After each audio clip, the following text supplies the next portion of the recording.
Good afternoon. Welcome to the Behavioral Health Echo series. My name is Andrea, and I will be helping to facilitate this conversation today. This is a training brought to you by the Center for Substance Use Training and Telementoring, CSTAT, a division of the Be Well Institute here at UT Health San Antonio. But before we start, I want to remind all of you that this session is being recorded and you may find it later at our Be Well Texas YouTube page. The information that is on the chat will not show on the recording, so please continue adding your names, email addresses, and affiliations. We will need this information to confirm your attendance to this class. But if you're joining via phone, you may also send an email at cstat@utesca.edu. So in today's session, we have Lisa de Grouchy. She's our speaker today. And after Lisa presents for approximately 25 minutes, we're opening the floor for your questions and comments. And then, as usual, we're moving to the second part of the class. And Becky Profit, our case presenter, will be discussing brief case with us, and that is the opportunity that all of you will have as participants to express your views and your opinions during this case discussion. Remember, these echoes are made for you, the learners, so we want to make you a very important part of this conversation. Just one small suggestion: if you are going to make a comment or ask a question, please raise your hands first, wait until I call your names, and then unmute your microphones. And that way, all of us will have the same opportunity to participate in this conversation. And we're going to start with some introductions from the Behavioral Health Hub. Katie Dantonville, welcome. How are you today? Hi, good. I'm Katie Dondenville. I'm a clinical psychologist and associate professor at UT Health San Antonio, and I lead our Strong Start training initiative, which is focused on training mental health clinicians in evidence-based treatments for PTSD and suicide. Welcome, Katie. Didi. I think you're Sorry. muted. Okay, now I'm not on mute. I'm Dee Dee Stout. I'm in private practice and do trainings for other health professionals, provide consultations in a variety of modalities. And I'm associate professor at St. Mary's College in Moraga, California. Welcome, Didi. Thanks. Becky, our case presenter, could you introduce yourself briefly, please?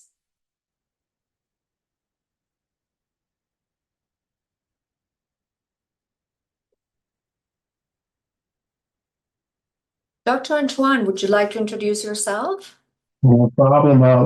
Dennis Antoine here, a psychiatrist by training and also director of the Cornerstone Clinic at Helping Up Mission and Addiction Treatment Services programs in Baltimore, Maryland at Johns Hopkins. Great to be here. Nice to see you, Dr. Antoine. And we're going to move to our didactics. Lisa, whenever you're ready, I think that we can start sharing your PowerPoint presentation. And you can take it away. Good afternoon, everyone. Can everyone see the presentation? We're good? Yes, we do see it. All right, and thank you again for IT for assisting with advancing this. As mentioned, I'm Lisa de Grouchy, and I work for the Cornerstone program at Johns Hopkins University and report up through Dr. Antoine. That Cornerstone program is outpatient rehab, OP and OP, and it has some periodic reviews, which I have assisted with the Department of Psychiatry at Johns Hopkins since 2003 with these different regulatory reviews. So that said, what I am here to do today is focus on best practices in treatment plan documentation for behavioral health. These are going to be some tips and tricks to provide you with to ensure comprehensive treatment plan documentation and meeting all the aspects that you would have expected in a regulatory review. These have been tried and true. They are based on CARF standards, Joint Commission standards, SAMHSA, and when you find these tools, you will see that they comprehensively provide the structure to capture everything you need when you develop that treatment plan. Initial assessment through to the end. So as long as you can use these tools, and there are two acronyms you'll see today, SNAP and SMART. You may be familiar with them. If not, hopefully you will be at the end of this. So we can get started to the learning objectives. Disclosures here. Okay, thank you. Identify best practices in treatment plan documentation in the behavioral health setting. Define SNAP, strengths, needs, abilities, and preferences, expectations within goal and objective setting documentation. Understand SMART goal structure for documentation. SMART being specific, measurable, achievable, realistic, and time specific. Review the 5 domains of social determinants of health, SDOH, and how they relate to treatment plan documentation. Sidebar, this has been an evolving additional piece that is to be included with your assessment and development of the treatment plan. And that is also in recent years questioned during surveys to see how you integrate those social determinant of health dimensions. Recognize when treatment plan changes or evaluation is indicated. Okay, we can proceed. Next slide. Thank you. Person-centered care planning is the fundamental roadmap for individualized treatment. The individual treatment plan is the foundation document of person-centered planning in behavioral health. This presentation focuses on treatment planning documentation. Next slide.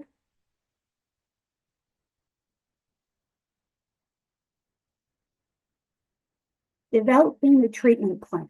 Key actions to consider when developing the treatment plan. Develop a treatment plan that is realistic, achievable, and includes client input.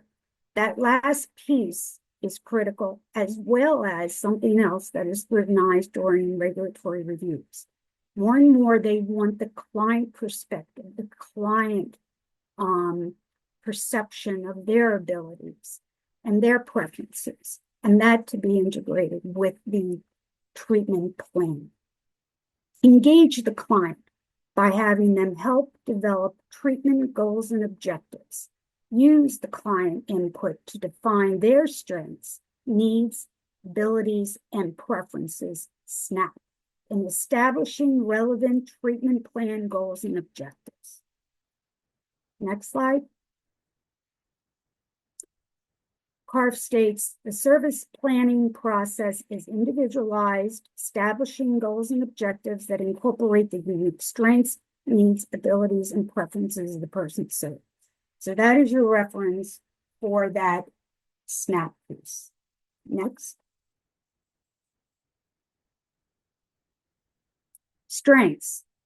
So here's some questions that reflect on when you do the assessment or work with the client in your initial assessment and ongoing periodic assessment of your treatment plan progress. You look at the strengths, what things seem easier for you to do. So initially you ask that, but then over time is another opportunity for the client to see if there's any change in what their perception of their strengths are.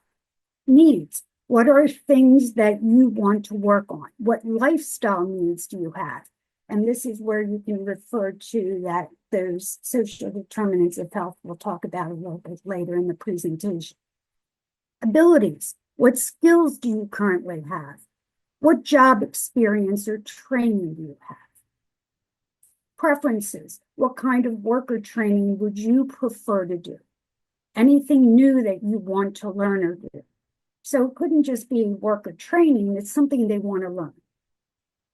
Okay, next.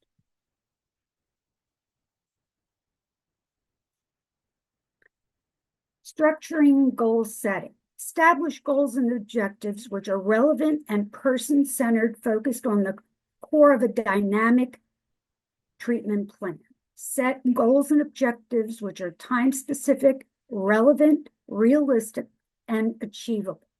Structure goals using that SMART goal format to assist with measuring accomplishments and progress toward goals. Next. SMART goals are, so here's how we break out that acronym. Specific goals help with effective goal attainment. Measurable goals help with goal effectiveness evaluation. Achievable goals make client accomplishment attainable. Realistic goals help make treatment objectives manageable. Time-specific goals help with periodic evaluation of progress toward goals and objectives. Next, now we're going to have here's an example of a sentence or comment where you meet all of the SMART components. The client will participate in GED sessions through online classes in the next 45 days. Specific, who will take what action related to this goal? The client will. Measurable, what quantity of action will be taken? The client will participate in GED sessions. Achievable, how will this action be carried out? The client will participate in GED sessions through online classes. Realistic, why is this action something the client can reasonably carry out? The client is realistically able to participate on online classes. Time specific, by when will this action be carried out? And the client will participate in GED sessions through online classes in the next 45 days. So this is a comprehensive SMART sentence, if you will. Next. Social determinants of health, a treatment planning consideration. So as mentioned, this is a concept that has come out and has been integrated in recent years into elements of the treatment plan. And this is what, when surveyed, you will now hear some surveyors ask, how do you assess and or integrate some social determinants of health into your treatment planning process? Social determinants of health are factors and conditions which can influence one's health outcomes. Social determinants of health are the non-medical factors that influence health outcomes. They are the conditions in which people are born, grow, work, live, worship, and age with, according to CDC. There are further references I can provide. Social determinants of health greatly impact a client's life and health. Related impacts should be integrated into a client's treatment plan. Next. Healthy People 2030 groups have 5 domains of the social determinants of health. There's economic stability, such things as poverty, employment, food, security, and housing stability. So if you're doing an assessment and the client comes from an impoverished environment in which these are factors that can be a piece when you do your assessment and treatment planning that you would refer to. Don't have to refer to all of these, but that would be an example of one. Education, access, and quality. High school graduation, higher education enrollment, language and literacy, and early childhood education and development. The example of the SMART goal sentence use GED. That would have been an example where you would be looking at the education access and quality for that client. Healthcare access and quality. Access to healthcare, access to primary care, health insurance coverage, and health literacy. That's all significant these days. Neighborhood and built environment, housing quality, transportation access, healthy food availability, air and water quality, green space access, neighborhood crime and violence. Depending on where they live, if they even have any home, this could be one of those factors you would focus on and integrate with your treatment plan.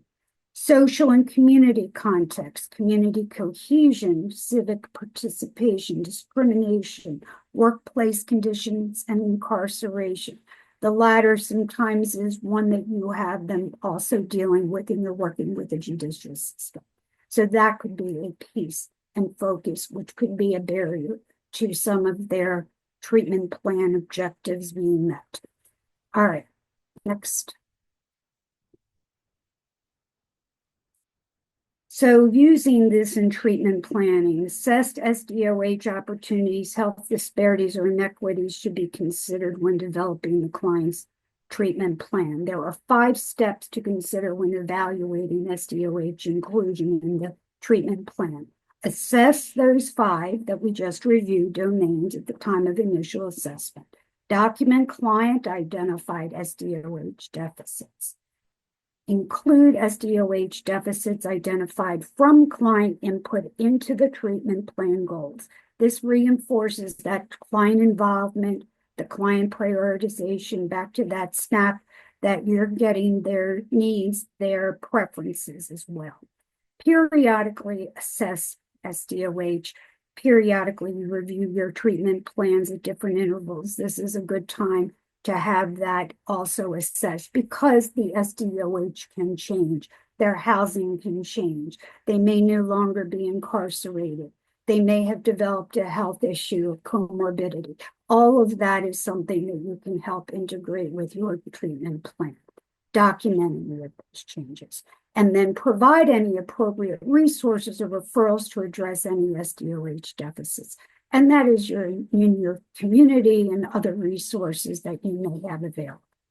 These actions can positively impact and support a client's health and well-being. All right, next. In summary, a treatment plan which addresses a client's behavioral health and self-identified needs provides a solid roadmap for client engagement and recovery. And that client engagement and recovery is what we all hope for in our programs because the client has to buy into it, the client has to comply, and the client's the one who is going to progress in their process to heal and overcome whatever they are in for. The documentation of those clients' strengths, needs, abilities, and preferences, that's the SNAP, into specific, measurable, achievable, realistic, time-specific, that's the SMART goals, help establish a comprehensive, client-oriented treatment plan. And we all know when the client's engaged, the success is better. Healthcare professionals can help impact the client's positive treatment outcome by including them in development and ongoing periodic evaluations of the treatment plan. And it's always good at the very end, too, when you have your transition plan. If you're going from IOP to OP, if you're going to a different level of care in any aspect or discharge, it's a good time to look at these and take a look at the SDOH impacts when you're looking at all of the other aspects of your treatment. So next, I think this is it. We have time for your references, Carf, and then can you go back one? Thanks. You can link to the document from SAMHSA, and that this is helpful for looking at SMART goals, and then also the Joint Commission talks some about the strengths and needs as well. So they're your primary reviewers aside from any state or other federal reviews that you may want. Next. Okay.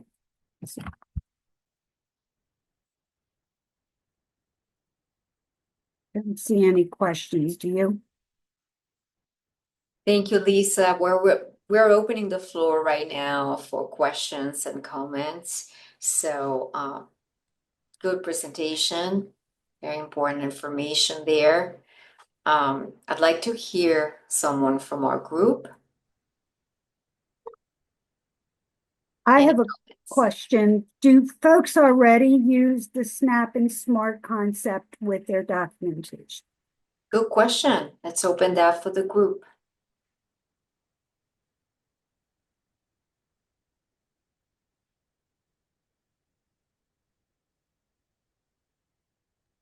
I'll say I'm obviously a little bit biased since I work with Lisa pretty regularly, but this really did help us turn the corner with our treatment documentation. And we even aligned it with our electronic medical record to make it more streamlined in order to have that documentation. Obviously, with CARF versus Joint Commission, there may be slightly different nuances, but it had been helpful to really find some type of acronym for our individuals in the clinic that are working with folks to have a framework to work on. I often say what, by, when to think of that smart way of looking at it in terms of the timeline. So just as a person who's gone through the process and learned from it, it has been helpful. But I also am curious to hear what other individuals we have here might be experienced.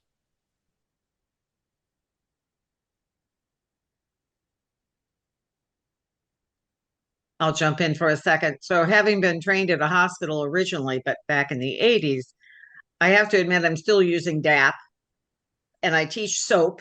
That's another one. And I've taught SMART plenty of times and have used that within certain settings and sort of say, again, like you said, Dennis, find something that works and keep it consistent, because that really also helps anybody who might be filling in for you. I'm in private practice now, so I don't have that issue, but I sure did at the hospital. We worked as a team, and if somebody called in sick and I had to take over their caseload for the day, it was helpful to have a consistent method of being able to quickly get a snapshot of that client before I went in and met with them. And I think that's one of the ways to do it. It also helps us, I think, settle things in our mind and do it in a brief and consistent way. Okay, so there could be more than one ways to document as long as there is consistency through the network and through the healthcare professionals who are dealing with that patient. Anyone wants to give a different perspective or tell us how they do it when they're documenting with their patients? See a couple comments in the chat. I think from Jacqueline and Terry. I don't know if Lisa, you saw those, or we want to read those off. Yes, Jacqueline. Jacqueline, would you like to unmute and elaborate a little bit more? It says, what is the single most important consideration for you when developing a treatment plan in aligning with the client's SNAP? The single most important consideration. Capturing the client's perspective and what their perceived strengths, needs, etc. are. Because that client perspective is how I believe we've evolved. Okay, SOAP was around, I've been practicing since the late 70s. But the point is that this is that more focused on that client perception. So I will say client perception. Client perception. Yeah. What about you, Dr. Antoine? Yeah, I would actually say, it's in thinking between DAP, SOAP, and DAP, SOAP, and the SMART framework. They're kind of different foot levels, if you will, of the picture. So um, client perception is important, and also that making sure the person who's walking in the door is on board with the plan. They might even say something at the beginning, making sure they're aligned and with the plan and can sign off on it with you. So a joint conversation is very key because that makes it a lot more meaningful to them. Sherry, would you like to unmute? Yeah, I see that you posted your comment on the chat. Sherry Vaden? Yes, I was just thinking about how I do use DAP as well, as Dee Dee mentioned. And for my clinical notes, I always use the client's name. I don't ever put client in there. I think of it in terms of if I was in a session with a counselor and she used the word client instead of my name, it would be very disconnecting. So I do that as well as quote the crap out of her. Like for everything, I put quotation marks. This is what she states the problem is. This is what the goal is. This is what, I add all of those always in quotation marks so that it is very client centered. And when she looks at the treatment plan that I provide for her, she sees her own words looking back at her. Good practice. I want to validate that. And I'm hearing a lot of you are in more the community setting, may not have the regulatory review. Keep in mind, some of these tools that SNAP Smart have evolved, and as you can see in the reference links, are now some of the expectations if you do have those reviews. So if you also practice in a setting that is a hospital-based clinic and they do have a review, knowing those more precise elements are expected. So we've been fortunate. We've been able to meet that because we've had to meet that and made it our best practice. But continue making sure you're consistent with what you've been doing and integrating the client's perceptions however you have, because that's who we're here to serve, right? And once they're engaged and their part, they are going to be more successful at that. So, I hope it's been helpful to some, even if this isn't something you've been using, but knowing it's around. And the whole SDOH is a whole nother evolution of dimension considerations for the client. There are more tools out there to help you. One thing we learn when you are in healthcare, you don't necessarily have a course on how to do the documentation. I think the more recent School of Medicines do. But way back, they didn't teach you how to necessarily write some of this. So these tools are more tips and tricks to help as you need to write or structure your electronic documentation. So I hope it's been value added in some degree. Any other questions? I have to scroll down here because I see there are no more comments. So. Did anyone feel this was at all helpful? Because I'm all about being helpful. I'm sure it is. It's great material. And by the way, we're sharing it in a PDF format with all our learners after the session. And I really like the emphasis that you made on the social determinants of health too, because I'm sure everybody here is familiar with that. And that's a very important aspect and documentation as well. Okay. Well, I thank you. Andrew, you take the lead. If there's anything else I can help with, I'm willing to. This is also something we use when we have folks learning our process to help. What do you need to document and how do you need to document? So it provides a structure that way.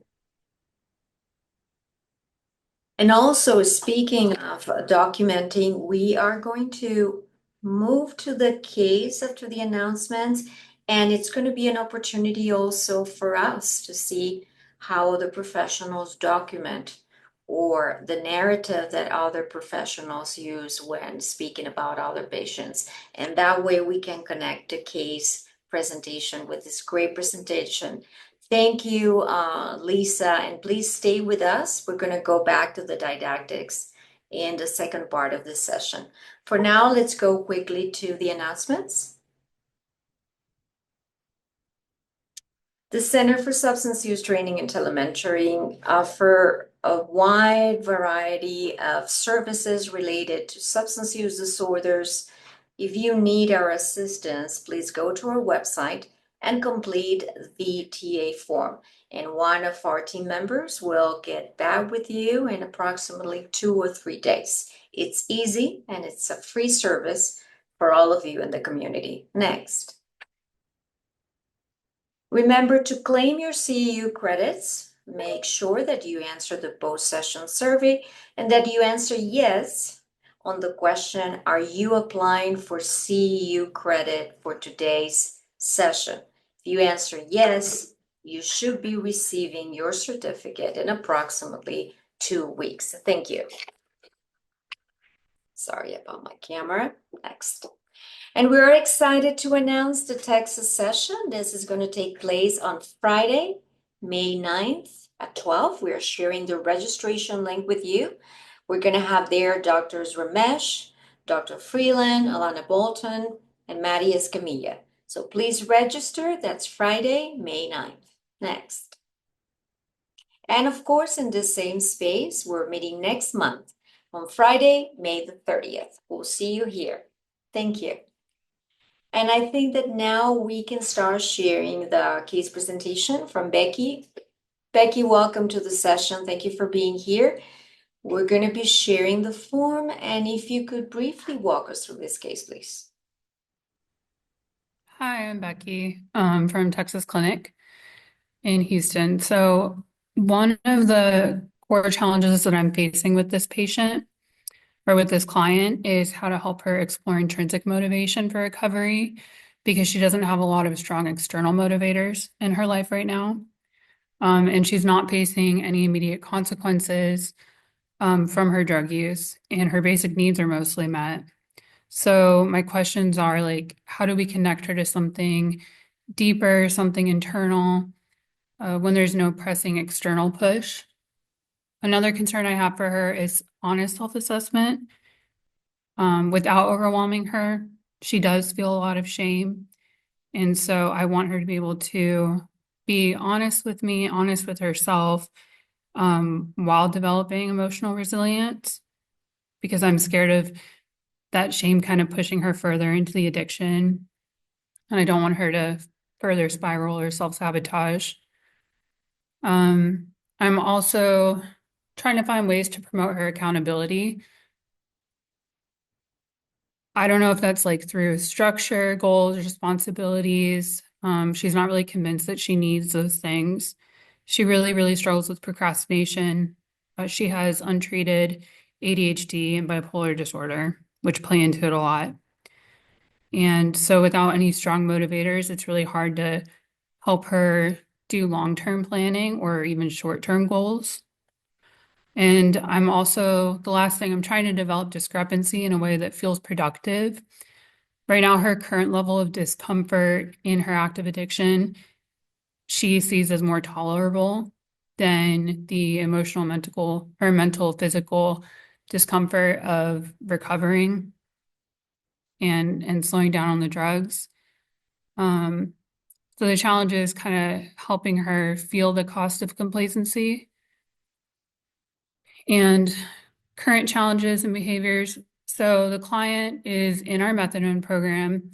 She's titrated up to, it was 84 at the time that I wrote this, but she's at 90 now. She's still engaging in high-risk polysubstance use. She's using IV meth, snorting cocaine, a few other things, but those are the main ones. And she's taking non-therapeutic doses of Adderall. And I don't know if it's meth and she's lying about how much meth she's doing, but if it is just diverted Adderall, she's taking a lot of it. her UAs confirm that. Despite having insight into the damage that she's causing, she continues to use and expresses limited motivation to change. She's been in treatment over 6 times. She had a 4.5 year history of sobriety. So I know that she has the capacity to do it and the knowledge to do it and the tools to do it. I think that she does not realize that she has that. She feels very defeated and kind of gives up easily. And again, I think her untreated mental health conditions really play into that. And she's just stuck in a place of complacency. Like I said about consequences, she doesn't have a job to get fired from. She doesn't have kids to get taken away from her. She doesn't really have bills to pay. She's living with her older boyfriend, mainly because she got kicked out of her house when she was having a manic episode. Although she does plan on moving back in with her mom. And she minimizes her drug use because she does get a lot of her drugs for free. She says being a girl, she probably spends like $40 a week and still manages to do a lot of drugs. Her short-term goals are get a job, move in with her mom, and look for her own place. Long term, she says like very long term, like far in the future, she does want a healthy long-term romantic relationship and children. And she does want to be a good mom. Her strengths and resources. So she does have a safe place to stay. I haven't heard back if she's done moving in with her mom or not. I'll hear from her Monday. While she looks for work and housing. She's had a lot of therapy, like I said, a lot of treatment. So she does have a good knowledge base, even if she ignores it sometimes. She has a car, so she has good, stable transportation.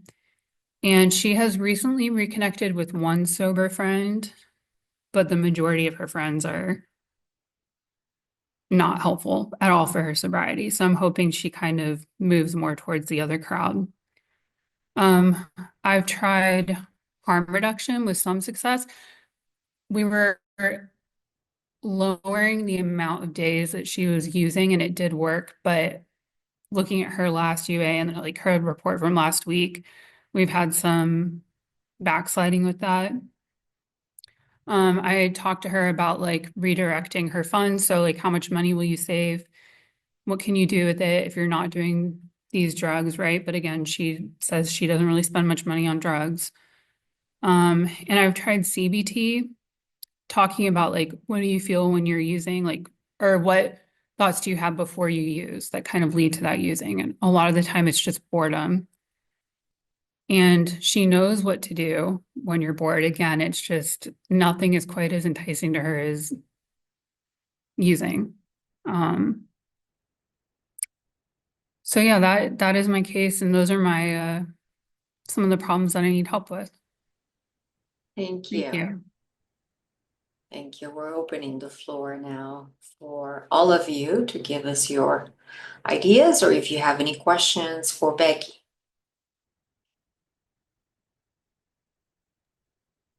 A lot of great work that you're doing there. I'm curious. It sounds like she regularly comes back to see you. Is there something that you and she have talked about that draws her back regularly? What drives her to show up so frequently?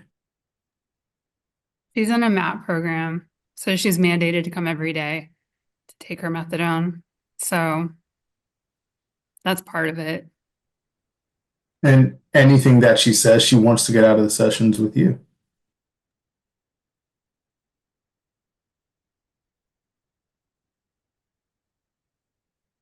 She kind of tells me what she wants to be able to do, but we can't quite figure out how to get her doing it. Like she has a lot of hopes of what she wants to be able to do, but it's so much up to her. But you're right, I need to be more direct and just ask her that question. I'll defer to anyone else in the group had additional thoughts, but I don't want to take up the whole time there. I'll jump in for a minute. I'm curious. I mean, if she's showing up for her methadone every day, she's definitely motivated. Right? That's motivation.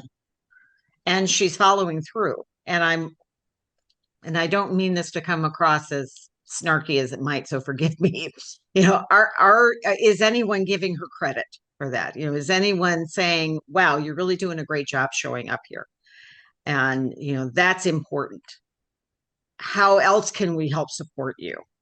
That sort of thing, but really acknowledging what she is doing, which is far more helpful in the long run around motivation than focusing on what she's not doing. Does that make sense? Oh yeah. And I've let her know I'm very pleased with the fact that she does come every day. She gets herself there every single day. She asks to go up on the MAP medication when she needs to. She's been titrating up. She's aware of that. She I'm glad that she's moving back in with her mom. That was a big decision for her. She is willing to talk to me. She never puts up a fight. She's always willing to come back. And when she does come back, she does talk to me. And every time that she talks to me, she gets a little more honest too, which is nice to see. And I think my Right. fear and what kind of overwhelms me is that she is in a complacent stage still with that ambivalence. And it's just so easy to overdose when you're there. And I do think that me as like a newer counselor, I'm a counselor intern, right? I get a little overwhelmed. I was going to say, so it sounds like it's your anxiety around her risky behaviors. And I totally respect and understand that. Been doing this a very long time, and I still get anxious sometimes. And I have to realize that's my anxiety, right? And be really careful that I'm not pushing that onto my client at the same time, because it doesn't sound like she has as much anxiety. So the question might be more around how come she keeps showing up? Is she happy being on methadone? Is that what she wants to continue to do? How did she wind up being abstinent the first time? What were some of the motivators for her then? And how did she literally do that for 4.5 years? What was helpful? And kind of what happened in the meantime, and be, kind of more curious about that rather than worrying about it's not your job to get her to change. That's her job, whether she wants to or not. Yeah. We can't instill motivation in people. What we can do sometimes is help to uncover someone's own motivation. And I hear you wanting to do that with looking at the intrinsic motivation. So, good job on that. Just to check, Becky, I saw contingency management was checked off. What were the contingencies that were used when that was in there? I'm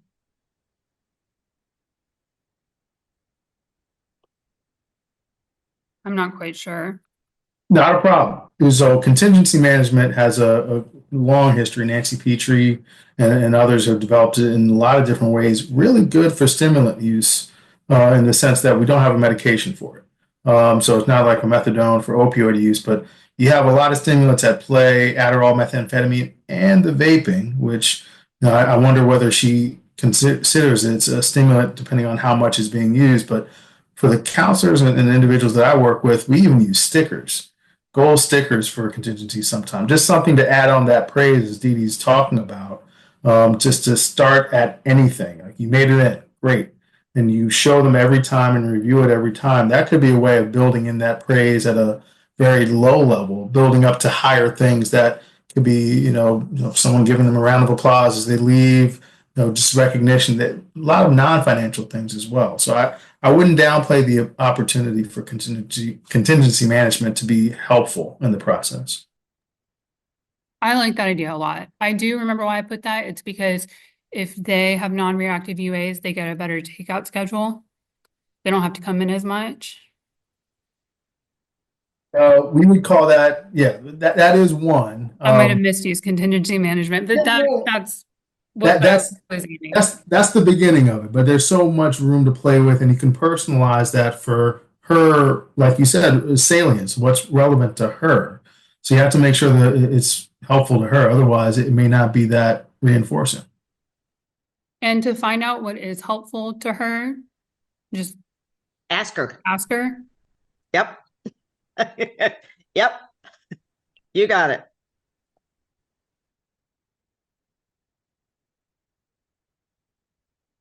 Who else in the group who wants to give us their takes, ideas on this case? Or if any of you has had a similar case, similar set of circumstances, and you all want to share with us how you manage it. Every day, Andrea. Okay. It's called private practice with people who use substances. Okay, Yeah. good. Thank you. Yeah. Thank So you. Becky, I wanted to say that too. This is not uncommon at all. And really want to give you some kudos for asking a lot of questions, because that's the way to go. Thank you. And I am very grateful that I'm able to come on here and not feel too embarrassed. Like, I am human and I am new, and you guys have so much wisdom. And like when I listen to the echoes that I get on, I learn a lot. And so good. I have no problem saying I don't know, because I genuinely want to be competent. I want to be able to know how to help my clients, how to help them help themselves, So I appreciate that it's kind of like a non-judgmental thing, because I am here letting my humanity show. And it's Thank hard when it you. involves somebody else's health. That's what's been the real struggle for me. And really, I just get overwhelmed. And Thank you, And Becky. Thank yeah, you. to a certain degree, don't be afraid to let some of that happen with the client, saying, "Hey, I want to learn more of how to help you. I might be stuck here. Can we chat that through a bit?" You don't have to go ahead, all the way deep, but that could be an opportunity. Yeah, and I want to, following on what you said, Becky, definitely, we know and we understand that it takes certain vulnerability to come into a group and talk about a case, especially if you're having certain challenges. But that is awesome. That is wonderful. That is the reason why we have these sessions. We want people to have that courage and say, I'm struggling with this. Could you help me? So thank you. Thank you for doing that, because that's exactly the purpose of these sessions. I just wanted to ask something that you say during the case. What is what you said about the amount of money that she spends a week? What does that have to do with anything? I'm trying to understand. sometimes, like, so if people are spending X amount of money per week, and you kind of get them to realize that money could go to your rent, you can move your family to a safer part of town. That money could go to your kids. They could get new clothes. They could get the laptop they need for high school.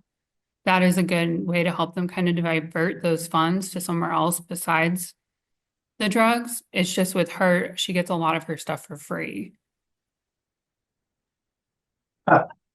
It's a term that I was taught a long time ago, not always something I use, but there's a term, consequent avoidant, that I've been told a lot and brought up a lot, where I don't think it would apply to her from what I'm hearing.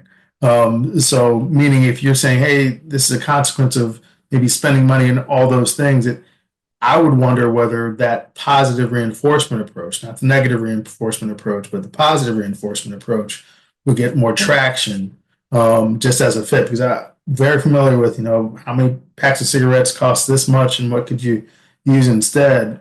However, it may be something you want to talk through with her as to what's the most salient thing you want to focus on, and build around that. Yeah, that's true. And for a lot of people, like, they might go get their nails done, or, they can't, that it leads to a reward. I have a client right now who is able to buy his daughter a car because he was able to finally save up money, and he was just so happy. It's just she's not going to get her own like rewards out of it. It's not going to lead to that. You're right. It may not be financial rewards that are important to her. Right. And that's kind of what part of what Dennis is saying around the contingency management as well, that, if I'm giving you Amazon gift cards and you don't have an Amazon account, you don't have any interest in it, that's not going to be motivating to you. Right. So that's why it can really be helpful to just say, hey, I'm curious, what would help motivate you? what is important to you, or what do you need right now? And you might get some really interesting answers, including, I don't know, which is always a great response from a client, because then we can say, well, then let's chat about that. Would that be okay? Let's see if we can figure out what might be important to you right now. And also, I think Brenda, did you want to unmute yourself and ask a question? I'm sorry if I overlooked you for a second. No, I had put in the chat, does she have any type of support?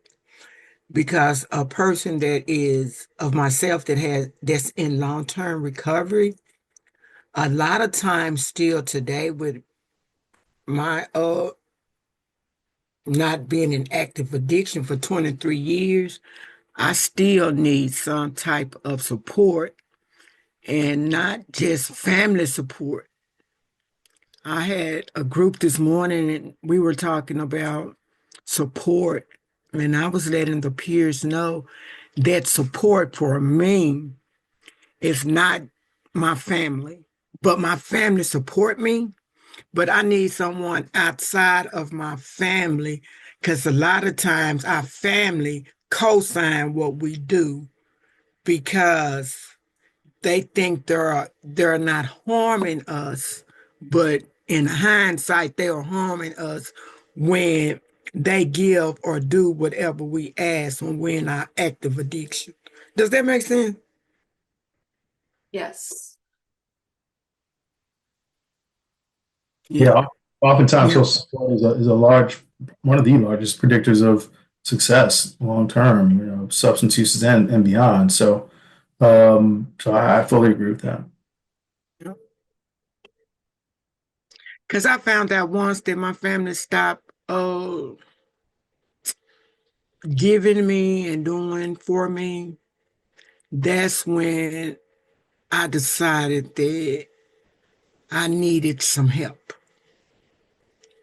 because I don't have anyone to give to me like my family gave to me. Like they knew I was harming myself using, but they still gave because they didn't want me to go out and do all that crazy stuff, So that's all I have. Thanks for sharing that, Brenda. And one of the things that I think that's important in what you're saying is why families need to be part of the process whenever possible. And not because they're doing anything wrong, right? We're all doing the best we can, but to be able to hear there might be other ways of approaching something that they could consider that perhaps they hadn't before. And it sounds like you were very lucky in one way that you had family there to give you support and some moral support and not wanting you to die out there in the streets. And yet at some point, it also was part of the problem for you too. And so I work a lot with families and trying to get them to open communication to be able to say those things to each other in a way so that the patient can directly say, this is what I need from you, and this is what I really don't need from you. And then, we can go from there.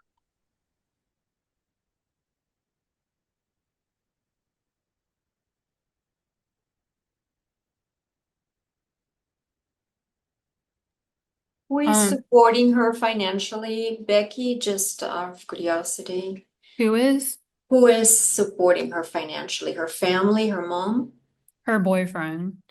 Oh, I see. Yeah, so that's where kind of the struggle with her comes in is she's young, she's beautiful. Her family did ask her to leave the house when she wasn't treating her manic episode. And she just found an older guy to take her in. So, and I do know that she's very fun. Like she's very like fun loving. She loves to go outside. She loves to hike. There's a lot of very interesting things she loves to do, go to concerts. She could have a really good friend group. And I think that's where another part I kind of struggle with is how do I encourage these people that I don't know to make more friends, or like how do I encourage them? What direction can I kind of point them in or help themselves figure out what direction to go in, where they can make supportive friendships. You mean to socialize more and Yeah, and make meet sure new it's like with a people? safe crowd, you know?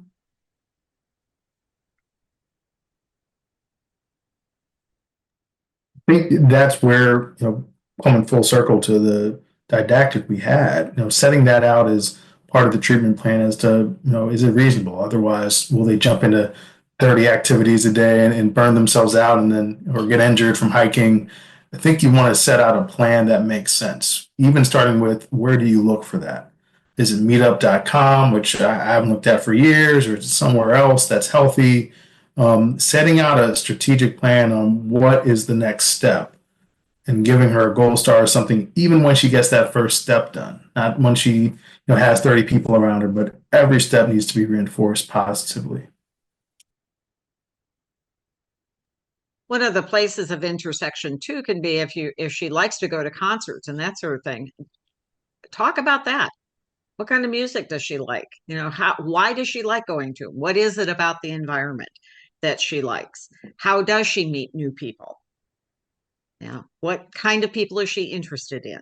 They really, again, kind of really getting curious about her internal state, because it sounds like she does have kind of a group of friends, or would have a group of friends that are not focused around drug use, and then another group of friends that are focused around it. She may always have those friends. Again, that's not your job to pick out her friends, right? But it is your job to examine how she gets drawn to people and how come, right? And really explore that with her. What does she get? What are the benefits of both different groups? And well, I think that's one thing that I see is that these friends, she doesn't talk about them at all. I don't even know any of their names in the same way that she talks about the ones that she does recovery with. She's using these friends because if she gives them a ride somewhere, they give her drugs. It's a use situation. Even with her boyfriend, there's a lot of using going on there. So I think, yeah, maybe like exploring like what is friendship? What do you want out of your connectedness with other people? Right. And the one thing that we know about helping people to make change, Becky, and this is coming from motivational interviewing, but just from change theory in general, is getting people to talk about change helps them to make change. When all we do is talk about the problems, they stay stuck in the problem. And that's part of what counseling does, right? Is talk about the problem. So it can seem a little bit weird to not talk about that. I'd encourage you to maybe try talking more about what it will look like when she is sober again, or when she is able to manage her mental health conditions, and envision that and really talk about it with you. And that's what helps people to then go out and make change. Does that make sense? What a great point, Dee Dee. So instead of talking all the time about the use and the substance, going into something that has nothing to do with that. Tell me about yourself. And going back to the didactic, that's talking about the strengths, essentially, right? What are the strengths that she's bringing, or anybody is bringing to this? Yeah. Wow. Okay.